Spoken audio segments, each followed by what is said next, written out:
Doctor आंबेडकरांनी अस्पृश्यांसाठी केलेल्या कार्याचा आणि घेतलेल्या कष्टांचा गौरव करून वर्तमानपत्रात पुढे म्हटले, कर्मठ हिंदू तत्वाप्रमाणे कुमारी कबीर यांनी स्वर्गात प्रवेश करण्याचा आपला हक्क एका अस्पृश्याशी लग्न केल्याने कायमचा गमावला आहे. अशा प्रकारे जगातील एका कर्मठ धार्मिक रूढीला उघड प्रतिकार एका ब्राह्मण मुलीने हिंदू भारतातील नव्या युगाच्या वाटेवर मैलाचा दगड ठेवल्याचे इथे भारतात मानले जात आहे.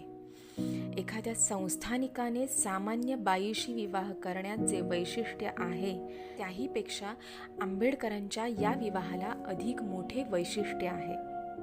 डॉक्टर आंबेडकरांचे शिक्षण कोलंबिया व युरोपातील विद्यापीठात बडोद्याचे नरेश गायकवाड यांच्या आश्रयाने झाल्याचे लिहून भारतीय राजकारणात डॉक्टर आंबेडकरांनी